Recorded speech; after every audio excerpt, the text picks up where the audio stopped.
Questa è una fionda. La fionda veniva usata per zuià, ma anche per altri scopi che vi daremo dopo in pratica. Questa fionda qua avrà 50-60 anni. Prima di tutto le mie che spieghini se mocca veniva costruita. Si ciappava un mani di legno a forchette. Salere verde, si dava una scialdata dal fuoco in modo che arrestasse la forma originaria che qui in pratica.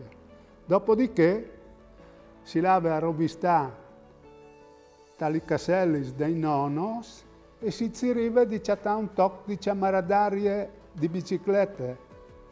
Si tagliava due stricchi di camaradarie di biciclette, sì, circa di queste lunghezze, e si cioleva un tocco di corean per fare il serbatoio di lancio, può inclamarlo. Il clap era il proiettile, aveva queste dimensioni, abbastanza consistente e veloce per poter colpire e fare danni. Si levava gli elastici che erano stati tagliati dalla camaradaria di biciclette al serbatoio di lancio, dopodiché con due elastic stones tagliati sempre dalla camaradaria si fissava alla ponte del mani i due estremi degli elastici. Si prendeva il clap, lo si metteva nel serbatoio, sperando di non rompere, cioè si mirava con l'occhio e si tirava. In friulano si smicciava e si tirava. Si usava la fionda per zuià e si faceva la gara. Allora si metteva in una fila di bussolotti o un bussolotto e quel che era più bravo lo centrava per primo.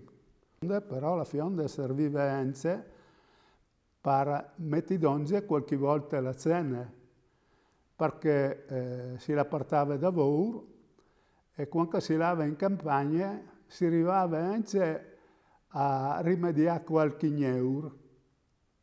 Si arrivava. Una persona che aveva un'abilità, che aveva fatto un po' di pratiche, era in grado di colpire €1 in tanato e portava a casa la cena, con somma soddisfazione dei genitori che non si dovevano arrivare con €1 in pratica, era la cena per tutta la famiglia. Oppure si lava a uccelli, lo stesso, con la fionda, merli, gazze, passeri, di tutto. Tutto era commestibile una volta. Dopo si la portava a scuola con somma disperazione degli insegnanti, perché la prima roba che facevano quando entravano dentro a scuola era fanno sviarzi i cartelli per controllare se era dentro e se era la fionda veniva sequestrata, perché dopo tra mezz'ora di ricreazione si rischiava di tirarsi fiondati fra di noi, perché la pratica era checca a volte, in pratica. Ecco, che qui era un gioco che la maggior parte dei frutti l'usava e adoprava come strumento in quei periodi.